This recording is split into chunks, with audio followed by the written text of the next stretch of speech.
The education system in Tanzania is a little complex, and it kind of is to the disadvantage of a child that grows up in a remote village, because the test that they take to go into the next level after grade 7 is in English, and they've not had enough training or understanding of English to have any chance to pass this test.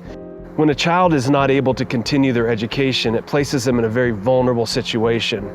And many of these children end up being abused. Teen pregnancy can result. They sometimes will be living on the street.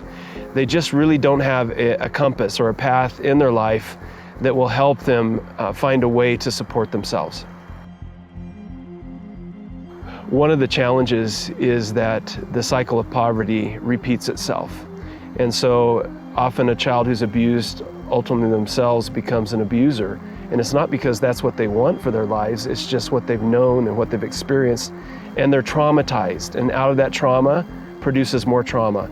And so to break that cycle is very important, and that's where education comes in. But when that's not an option, these kids don't have that chance to have another direction or a different purpose for their life. Vocational training provides a variety of skills that are marketable. These are skills that can actually earn a young person a living. And so it's very important for a variety of those skills to be taught so that they have options. They can find an area that they enjoy the most, that they can flourish in, that they enjoy. And when they enjoy something, they want to do that, and it becomes an opportunity then that actually produces an income for them where they can survive. Not only survive, they can actually thrive. Wangapi leo tutasimama mbele zake, tumuite Mwokozi Yesu atusaidie. Aunyoshe mkono wake, atuponye magonjwa yetu yote ya kiroho. One of the other things that we noticed is that this place is very self-sustaining in the fact that they've created a culture where they're really enriching the lives of the students that they have here, and they're providing them with great training that allows them to continue on and to become part of the business themselves. In nature, we have no example of any atom or person working by themselves. Everything works together in team efforts.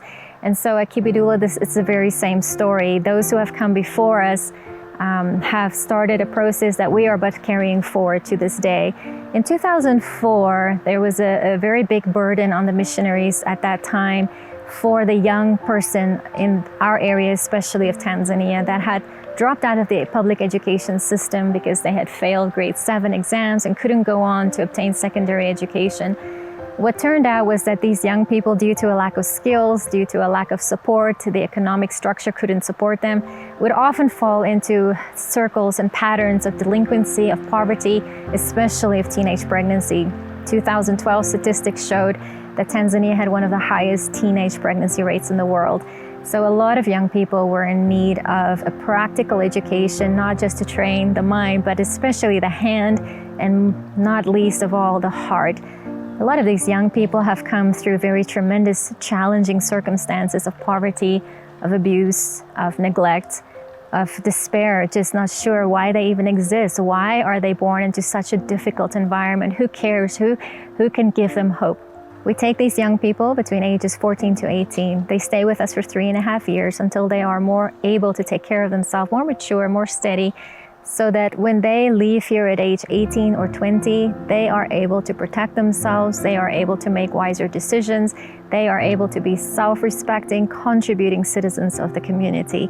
And beyond that, our goal is that they actually become leaders in their community, ready to not just meet their own Lord when He comes, but to help other people have hope also, not just for today and tomorrow, but for the future.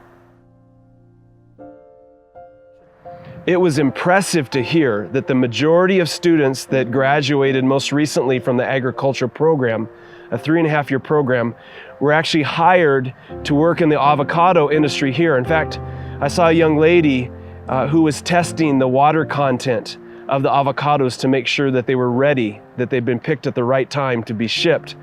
In fact, many of these young people are in management positions in the avocado plant. It is so exciting to see a graduation from an agriculture program translate immediately into employment. I was really impressed by the holistic approach taken here at Kibidula.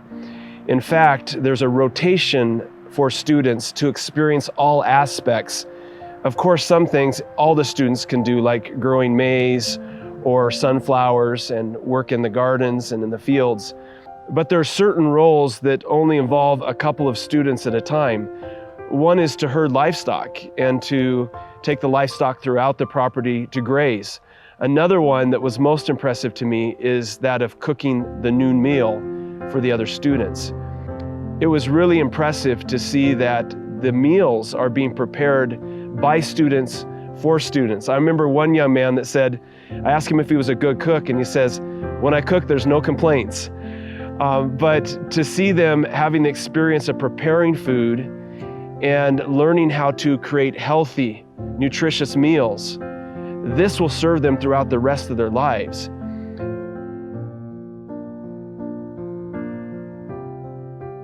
So an example of what our school is about, and that has touched me personally very deeply, is the story of a young man who came to us already over the age limit at 18. But he was a very special case of a boy who, due to tragic circumstances, basically grew up on the streets.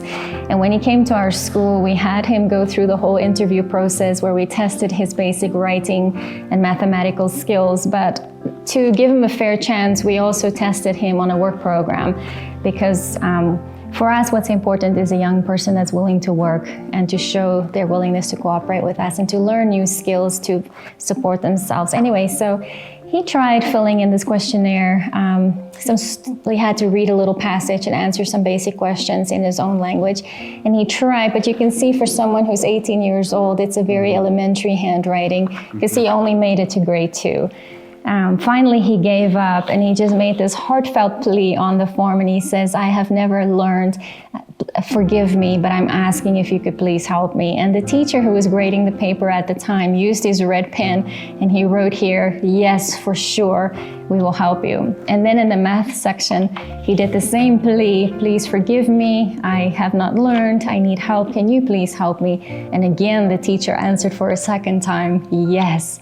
And when I saw that, it brought tears to my eyes, because to me, it was just fulfilling why we're here, to help the least of these, to give children who have no hope, who's been left behind, to give them a hope in a future again. So we're here visiting now to identify a path where we can be involved in helping them pursue the vision that they have to make a difference in the communities surrounding them. And so the best way that we've identified to do that is through our Operation Child Rescue Project. There are many of these children that are very vulnerable, who have dropped out of school, not of their own choice, but because they can't continue their education based on their test grades. So now they have an option to pursue their education through vocational training. This agriculture school is an excellent alignment with Operation Child Rescue, because these are very vulnerable children who are out of school, not having options. Many of them have gone through abusive or difficult situations, and now they have a safe place where they can begin to develop skills that will help them in the future. A common problem in poverty-stricken areas of the world is that there isn't really a social network outside of the immediate family to take care of emergencies or crises. If a child is sexually abused, or if a child has a deformity or some kind of social stigma issue, whether it's HIV, who helps? Everyone, their life is already so burdened and so hard that there just isn't that extra energy, that extra resources to help children like this. So these children become very vulnerable. They drift. They're looking to support themselves. They will either get involved in gang violence, or they will try and sell some trinkets on the street to generate some income. Girls especially become vulnerable when they do this on the streets to survive. So our school, the main goal of having them here for 3.5 years is because we want to give them extra protection. We want them to grow up without the constant pressure of having to protect and guard themselves. We want them to expand their minds, their hearts, their vision. We want them to get a glimpse of a healthy, happy, normal life, so that when they start their own homes, it's not foreign to them, and they don't have to perpetuate that cycle of poverty or abuse or suffering or hopelessness. as Child Impact, to have the opportunity to come here and to see the types of programs that they've implemented at Kibidula, it was very clear to us that this ties directly in with our mission of Operation Child Rescue, which is to work with the most vulnerable children in order to stop the cycles of generational poverty, abuse, and trauma. At Child Impact, we believe that every child should be safe and free from exploitation. That is what Operation Child Rescue is all about. And that is exactly what we see here happening at Kibidula.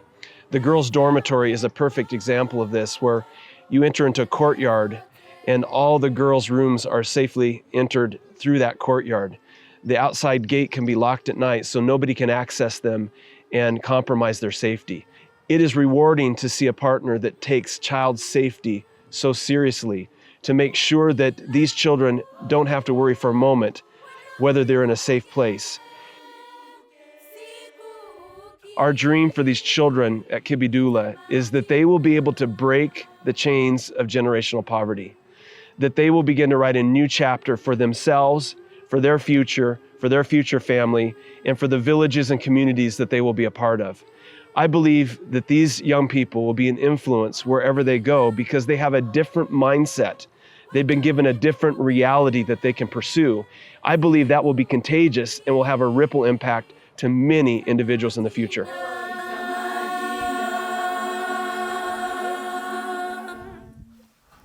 Greetings, friends. Here at Kibidula, we've experienced two components of an excellent ministry partner. The first is sustainability. In this case, avocados are grown and shipped all around the world to help support this ministry. The second is vocational training. Children are given skills that will help them find employment upon graduation. But most importantly, here at Kibidula, vulnerable children, are provided a safe place where they can flourish and pursue their dreams. We are partnering through Operation Child Rescue, and we'd like to invite you to join us. You can do so at childimpact.org, select Operation Child Rescue, or you can call our office at 423-910-0667. Thank you for joining us in bringing hope to a child.